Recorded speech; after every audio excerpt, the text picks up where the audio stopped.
Babacar Ba nekk juriste consultant jiite kuréel bi ñuy wax forum du justiciable. am na ay dossiers yoo xam ne comme Petro-Tim ak yeneen yi que justice bi topp ko. mais dossier Khalifa Sall da ko topp ba pare mu am ñu salfaañu lu waral lool. waaw xam nga tey je pense que ni sénégalais yëpp xam nañ que ni Khalifa Sall dañ ko bëgg a éliminer parce que simplement c'est un potentiel adversaire à la présidentielle. loolu moom je pense que ni sénégalais yi ñun ñëpp xam nañ ko ci mbir mi donc loolu moo tax tey ñu singili ko niñ ko singile nii. parce que ñun dañu jàpp que ni tey Khalifa Sall en tout cas bu fekkoonte ni accepté na peut-être li ñu ko doon proposé kon xëy na li am ni du am parce que bu fekkoonte ni. li ñu ko doon proposé. waaw bon dégg nañ que ni nee nañ ko na bàyyi. na ñëw topp ci ginnaaw ki nga xam te mooy le président de la république pour que ñu mën a liggéey donc candidature bi nga xam da ko bëggoon ambition présidentielle bi mu am donc xëy na loolu moo gêné mouvance présidentielle bi fi nekk moo tax tey xëy na mu demee ni mu demee nii. parce que ñun dañ jàpp que ni bu fekkonte ni organe de contrôle yi rapport yi nga xam ne doon nañ ko produire comme sur le rapport de l'OFNAC bi mu defoon épinglé DG Coude ak yooyu bu fekkonte ni rapport yooyu dañ ko topp dañ ko war a toppee dinañ xam ne que kat effectivement organe de contrôle yi ñu am seen non seulement seen liggéey ñoo ngi koy def mais nguur gi également amul xaaj ak seen mais dañ gis que ni dañ naan làqu doom dóor doom loolu daal lañu nemmeeku ci li nga xam te moom mooy dossier Khalifa Sall. procureur bi nga xam ne dafa requiert 7 ans de prison ak milliards yu bëri naka ngeen gisee. waaw déjà réquisitoire procureur ñun dañ jàpp que ni. ñun déjà ànduñu ci réquisitoire bi te loolu xam naa après dinañ ko def ci sunu rapport parce que réquisitoire bi nga xam procureur daf ko def amul benn base juridique amul benn fondement juridique boo xam ni mën nañ ci sukkandiku te là également procureur mooy li may faral di wax rek xam nga malheureusement ñun dañu am ay parquetiers yoo xam ni maanaam ay procureurs yoo xam ni dañu sukkandiku ci li nga xam te moom mooy le ministre de la justice moom mooy seen patron ministre de la justice également président de la république moom mooy kilifaam donc loolu mooy waral que aujourd'hui en tout cas ak bépp système bi fi mënti jaar dañuy am ay procureurs yoo xam ni dañuy am lu ñuy wax les mains liées parce que bu ñu demee ba procureur de la république ministre de la justice di ko woo en tout cas pour di ko jox ay instructions pour muy topp wala lu topp loolu je pense que ni temps yi dégg nañ benn procureur bu ko fi wax en pleine audience ñu lay woo pour di la jox ay instructions xam nga là également ça pose problème donc loolu dafay indi benn gàkk ci li nga xam te moom mooy sunu système judiciaire. alors réquisitoire bi nga xam procureur def na ko on le comprend il est dans son rôle parce que déjà ñun bu ñu toogee dégg procureur de la république di recueillir 7 ans demander ay milliards comme ndàmpaay mais à côté. mu ni man awuma benn élément pour mun a poursuivre ñi nga xam tey ñoom ñooy les percepteurs là dafa am contradiction parce que pour man tey fu ñu tëjee Khalifa Sall percepteurs yooyu également ñi nga xam tey ñoo doon dekkee ci xaalis bi ñoom également seen responsabilité quelque part dañ ko war a engagé mais da ngay gis que ne effectivement kon ci réquisitoire am moom li ko intéressé rek mooy Khalifa Sall na ko yoon topp na ko yoon daan parce que boo waxee association de malfaiteurs wax détournement de deniers publics te boo demee ci suñu code suñu code pénal complice am na ci yoon wax képp koo xam ne complice nga peine bi ñu war a topp en tout cas ki nga xam te mooy auteur principal même bu ñu ko mën a topp complice bi aussi complice bi war ci mën a génne noonu donc ñu jàpp que ni tey jàpp buy am ñëpp la ñu war a jàpp bàyyi buy am ñëpp la ñu war a bàyyi mais gis nga depuis lors les percepteurs dañu am seen liberté di dox seen soxla mais ñoom ki leen intéressé woon moom mooy le maire Khalifa Sall tëj nañ ko ci kaso bi en tout cas mettre nañ ko en détention donc ñun loolu moo ñu frustré parce que dañ jàpp que ni la justice elle ne doit pas être sélective justice warul dafa war a tëddee njaaxaanaay justice warul def parloo te loolu lañ gis ci li nga xam te moom mooy réquisitoire procureur donc moo tax man la amul benn base juridique boo xam te procureur mën na ci sukkandiku pour mën a tëjlu ki nga xam te moom mooy Khalifa Sall. d'accord procès bi fan la toll parce que déggoon nañ ci suba ni que tey la dernière carte avocat Khalifa Sall yi alors procès bi fan la toll ak Sénégal yi leen gën a intéressé mooy ci yoon. kañ la ñuy mën a xam Khalifa ñaata nañ koy daan.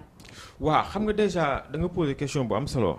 c'est vrai que procureur dafa def réquisitoire am demander à ce que Khalifa Sall nañ ko tëj 7 ans loolu également may leeral askan bi ne loolu réquisitoire tout court la loolu liewul benn yoon tënkul benn yoon ki nga xam tey moom mooy juge bi donc il faut que sénégalais xam également que procureur instant bi rôle am lay def moom il est là pour tëjlu ki nga xam tey moom mooy Khalifa Sall donc réquisitoire boobu procureur def moom rek la engagé juge bi il n'est pas tenu excusez-moi mu suivre ki nga xam te moom mooy procureur ci réquisitoire maanaam procureur bu nee juge dama bëgg Khalifa Sall ñu tëj ko 7 ans loolu taxul juge bi tëjlu Khalifa Sall 7 ans donc kon procureur comme ni ma ko waxee du moom mooy tëj procureur moom du moom c'est vrai que moom moo am sañ-sañ poursuivre waaye nekkul ni moom mooy àtte moom mooy tëj lu kuy tëj mooy juge bi parce que boo duggee tribunal juge bi ngay jàkkaarlool pour ñi ñuy déglu ki ngay jàkkaarlool kooku mooy juge du siège moom la ñu jox pouvoir pour mu àtte maanaam mu tëj wala mu bàyyi procureur le plus souvent boo duggee moom moo lay féete ci sa loxo càmmoñ juge bi bu toogee ki ngay jàkkaarlool am na yeneen ñaari juge yu toog ci wetam ñooñu ñooy les assesseurs donc greffier bi le plus souvent moom moo lay féete à ta droite ci suuf boo demee nga am avocat de la défense am avocat de la partie civile également am ki nga xam te moom mooy huissier bi donc kon ma wax que ni fi ñu toll nii procureur def na réquisitoire am demander à ce que nañu tëj Khalifa Sall également les avocats de la partie de l'État ñoom également def nañ seen plaidoirie plaider nañ les avocats également de la défense actuellement ñoom ñooy plaider léegi ñoom ñëpp bu ñu plaider ba pare ba nga xam ne plaidoirie yi jeex na juge bi su boobaa li ñuy wax selon son intime conviction bu sukkandikoo ci article 414 de notre code de procédure pénale parce que dañ ni procès c'est à l'issue des débats maanaam kenn ku nekk da ngay indi sa débat indi sa argument indi say preuve léegi bu ñu paree nag juge bi ci loolu lépp ñu fa wax ci lay sukkandiku pour mën a rendre benn décision donc les avocats de la défense bu ñu paree juge bi bon bu gisee que ni mën nañ prolonger débat yi mu prolonger ko bu amee ñu ko demander mais le plus souvent bu parti yëpp plaider ba pare dafay prononcer li nga xam tey moom mooy sentence bi maanaam du ma ne sax sentence moom mooy jël maintenant décision bu gisee que ni il a assez d'éléments assez de preuves pour mën a tëjlu ki nga xam te mooy Khalifa Sall su boobaa moom mooy xool ci code pénal ban peine lay prononcer su jaree également mu prononcer ay amende mu prononcer ko maintenant bu ñu paree également bu ñëpp plaider ba pare bu fekkente ni amul assez de preuves li fi nit ñi wax ñëpp doyu ko su boobaa aussi mun na prononcer relax pur et simple de Khalifa Sall. Khalifa Sall wax nga ni procès am dañ ko salfaañe violer ay droits am. tey jii bu ñu toogee ba juge bi bu ñu demee ba yegg foofu juge bi war a prononcer la sentence suñu tëjee Khalifa Sall lan lañ war a jàpp kon ci justice Sénégal. waaw d'abord mbirum Khalifa Sall te man gëm naa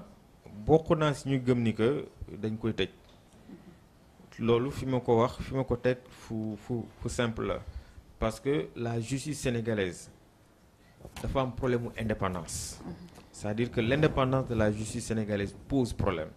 te loolu je pense que ni même les magistrats eux-mêmes xam nañ ko loolu moo waraloon récemment au mois de décembre ñu def fi benn colloque ñoom ci seen jëmi biir reconnaître que ni seen justice suñu justice dafa dese moom boppam. alors bu fekkee ne nag dañu am justice boo xam ni elle n'est pas du tout indépendante man bu ñu nee ma tëj nañ jiw du ma ko weddi donc pour en tout cas ñun ñi nga xam ne depuis le début ñoo ngi suivre li nga xam te mooy le procès Khalifa Sall. étape bi ñu teg yëpp lañ commencé mandat de dépôt ba dem diggante DIC ba ci parquet jóge fa yóbbu ko prison ak ni ñu lever li nga xam tey moo immunité parlementaire malgré parce que xam nga déjà keroog bi conseil constitutionnel rendre décision yi moment boobu amatuñu woon benn sañ-sañ téye ki nga xam te moom mooy Khalifa Sall donc malgré ça ñu gis que ni boobu ba léegi ñoo ngi ko téye ci kaso bi donc fait yooyu yëpp boo ko dajalee ak contexte bi buñ nee la Khalifa Sall dinañ ko bàyyi ñun mënuñu ko gëm c'est vrai que nag les avocats ñoo ngi def seen matuwaay lépp lu ñu mën ñoo ngi koy def pour mën ko génne mais dina nekk loo xam ça va être très difficile donc ñun ñu jàpp que ni effectivement buñ ko tëjee du ñu bett maintenant nag comme li ñuy def rek buñ ko tëjee bon xam naa ñoom ils vont continuer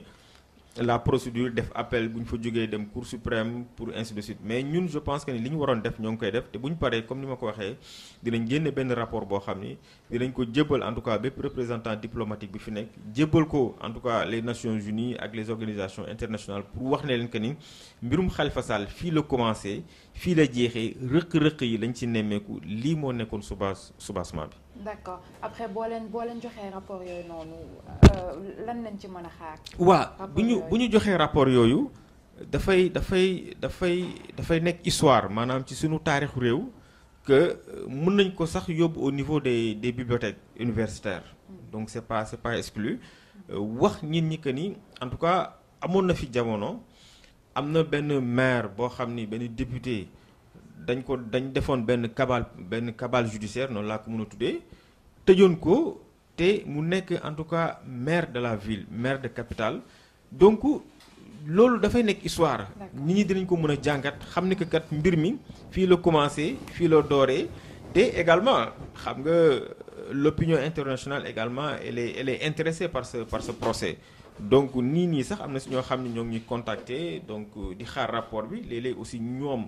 ñu wooñu pour demander ñu sunu avis ci mbir mi donc je pense que ni documents yooyu bu ñu paree dina leen ko jébbal donc dina nekk loo xam ni genre documentation la boo xam ne daf fi nekk donc bu ñu demee ba ay années at ci kanam dinañ ni kat Khalifa Sall kat procès bi lii ak lii lañ ci nemmeeku lii ak lii moom moo fi moom la jur te les observateurs également yi nga xam ne tey peut-être dëkkuñu fi bu ñu ñëwee bu ñu consulter également dinañ leen jox rapport